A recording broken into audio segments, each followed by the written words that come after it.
ሰላም ጤና ይስጥልኝ እንደምን አላችሁ? መድናችሁ ይመስገን። ዛሬ እንግዲህ በቤታችን ውስጥ ያለው ብሬከር ለምን ይቀልጣል፣ ምንድነው የሚያቀልጠው የምለውን አወራለሁ። በምን ምክንያት እንደሚቀልጥ የምነግራችሁ ነው የሚሆነው። እስከ ቪዲዮ ፍጻሜ ድረስ ከኔ ጋር እንድትሆኑ በትህትና እጠይቃለሁ። የማታውቁኝ አክሊሉ ላይ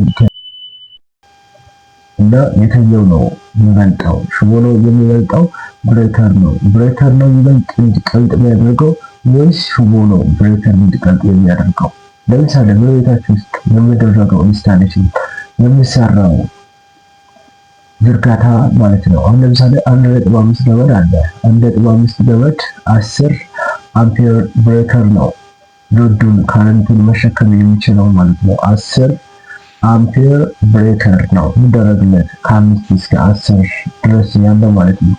2.5 ብሬከር ገመድ ደግሞ ለ2.5 ገመድ 16 እስከ 20 አምፔር ድረስ ነው የሚደረገው።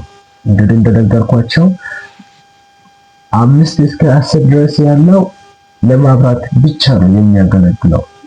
1.5 ገመድ ማለት ነው ለቤት ውስጥ አምፖል ብቻ ነው የሚያገለግለው።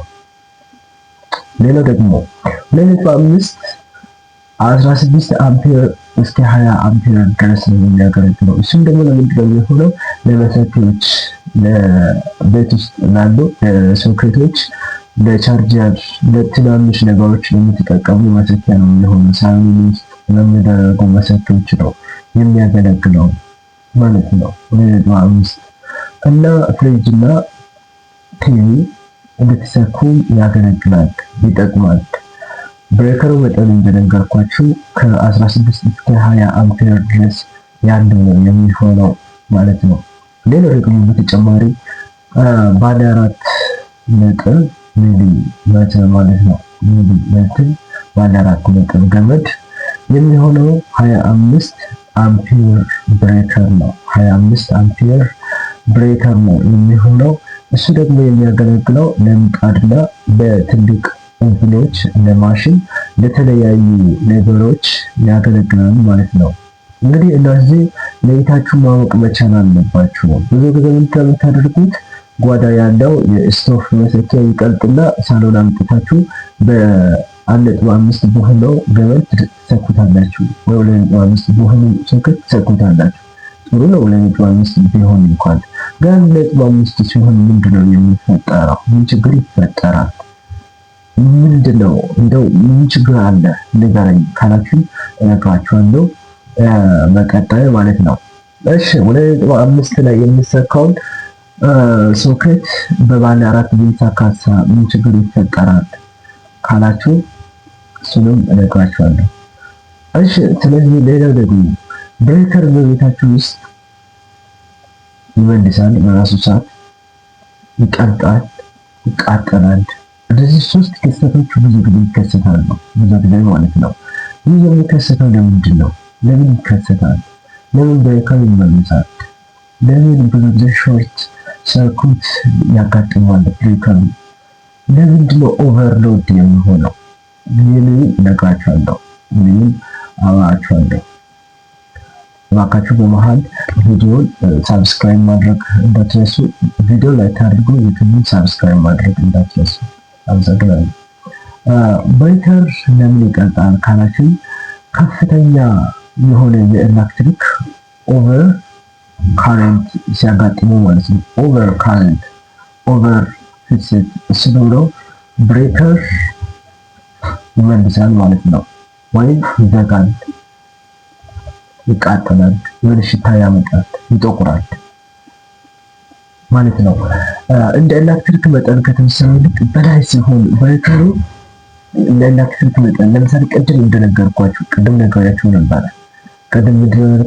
በ1.5 ገመድ ስቶፍ አምጥታችሁ ስትሰኩ ኦቨርሎድ ይሆናል፣ ካረንቱ ከፍ ይላል። በጣም ከፍ ሲል ብሬከር ብሎ ያደርጋል፣ እሱ ይመልሳል። በነገራችን ላይ ብሬከር ባይመልስ በጣም ትልቅ አደጋ ነው የሚፈጠረው። ብሬከር መመለሱ በጣም አሪፍ ነው፣ በጣም ጥሩ ነው። እንግዲህ ብሬከር በመለሰበት ሰዓት ገመዱ ይቀልጥ፣ ይሞቅ የነበረው ይተዋል። ብሬከር ባይመለስ ስቶቭ ከሰካችሁበት እስከ ቆጣሪ ድረስ ያለው የተዘረጋው ገመዱ 1.5 ውስጥ ለውስጥ ግድግዳ ውስጥ ይቀልጣል፣ ጣራ ውስጥ ደግሞ ይነዳል ማለት ነው። ትልቅ አደጋ ነው የሚፈጠረው። ያ አደጋ ለመከላከል ብሬከሩ እዚህ ጋር ይበላሻል፣ ይቀልጣል። ብሬከሩ እናንተን ለመታደግ ማለት ነው ይበላሻል። ስለዚህ አጠቃቀማችሁን አስተካክሉ። ብሬከር ቶሎ ቶሎ ከመበላሸት ጠብቁ። ሌላው ሁለተኛው አደጋ የሚያስከትለው እሳት እንዲፈጠር የሚያደርገው ለምሳሌ እሳት እንዲነድ የሚያደርገው አይደለ? ለምሳሌ ልክ እንደሰካችሁት ምጣድ እንዳበራችሁት የሆነ ፖክ ብሎ ይፈነዳል ወይ ይነዳል።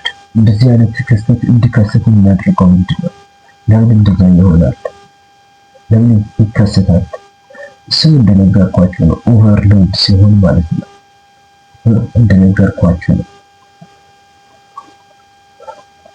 ኦቨርካሪንግን መሸከም ስለማይችል ስቶቭ የሚሰካበት አምጥታችሁ ምጣድ ስትሰኩ